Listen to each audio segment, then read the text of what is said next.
Hello and welcome to the Be Well Collective support series. I'm Lucy Beresford. I'm a psychotherapist, life coach and broadcaster, and I am so excited about this series. We're such group creatures and we love to hang out with each other, share ideas and get support and comfort. But at the moment, of course, with social distancing, that is really off limits. So these support series are going to be an invaluable tool for conveying information, getting your urgent questions answered, and also just to feel that you're part of a community still, which is really important. We've been getting loads of questions from you, as you can see, so let's get straight down to it. And the first question is, how can I stop myself using so much social media when I am working from home? Which is a great question because it kind of speaks to a bigger issue around setting boundaries for yourself around work and living space. It's important to carve out that sort of separate space, workspace, living space. Setting that mental boundary, and it's all about willpower. It is very much about recognizing why you need to spend less time on social media. It's very agitating, it can really arouse our senses, inflame us, and also it's just a distraction. Is that there are some apps that you can download, ones such as Off Time, which can actually block some of your social media feeds so that you can get on with your really important work, or apps like Moment, which can scare you by showing you quite how much time you're spending on non-important activities. Thing, of course, is about willpower. It's about setting your own boundary and giving yourself that permission really to take your work life seriously. And once you know why you are trying to spend less time on social media, that can often make it easier to actually implement your boundary, keep your motivation up. How can I handle a domestically abusive relationship during quarantine and isolation? The National Domestic Violence Helpline is still open 24/7 and the number is 0808 2000 247. If you are in a relationship that is abusive, whether that is physical or emotional or psychological, take this opportunity now before the social isolation rules get tighter to create your network and make sure that you've got people that you can talk to and reach out to, whether that is online, by phone, work out maybe where your nearest shelter is. Get that information in your head now. Also get information in your head about COVID-19, because if your abuser is in your house and is trying to control you by perhaps limiting information about disease spread, for example, make sure that you've got that information already so you don't necessarily have to pay attention to what they say. Be prepared, look after yourself, and always, always ring if you can, if you feel that you're in danger. Next question. Right, what is the best way of working from home and not getting cabin fever?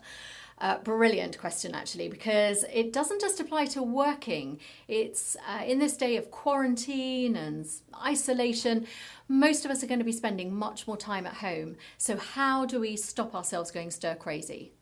The key way to stop yourself getting cabin fever is to set up a structure as quickly as possible so that you've got work activities but also lots of chill out activities. And by chill out, I don't just mean being all zen, although 20 minutes of meditation at the beginning of every day and at the end of every day is the perfect way to de-stress. Hashtag me meditating, as proposed by the London Meditation Centre, absolutely brilliant.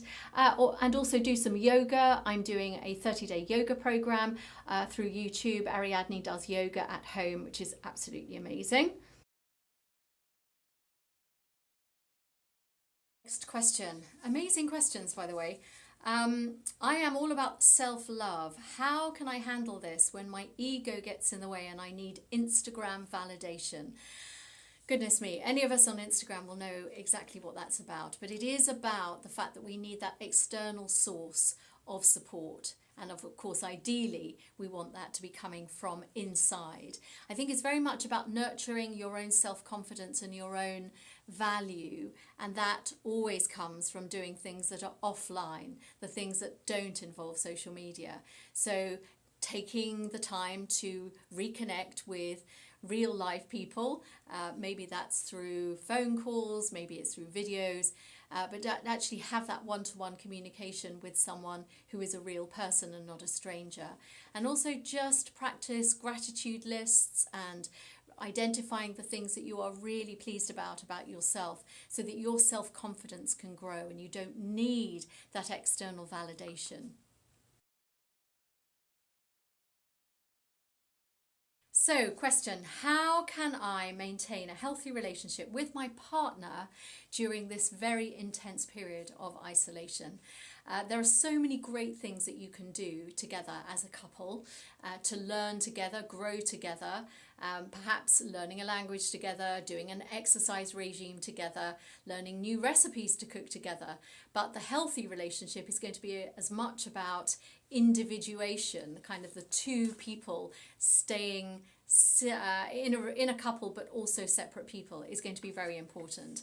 So you need your boundaries, you need your safe space, you need to know where you can go to chill out, and your partner can also have their chill out space.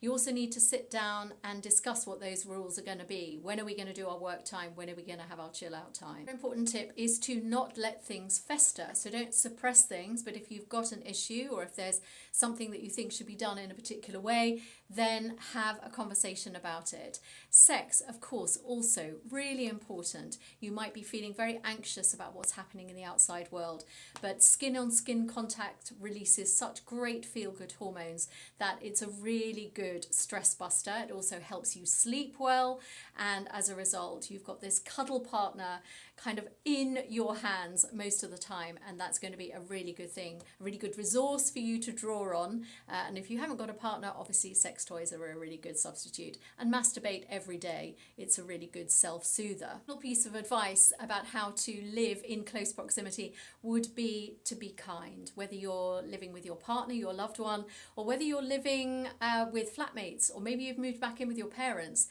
Just remember that everyone is going to feel quite stressed about what's happening in the outside world. So be kind. If you can feel that quip or that barbed comment rising in your mouth, just take 5 seconds to breathe in, 5 seconds to hold the breath, 5 seconds to exhale before you say anything. And that can often diffuse a lot of tension. But also be kind to yourself. Nourish yourself with delicious food, fresh food.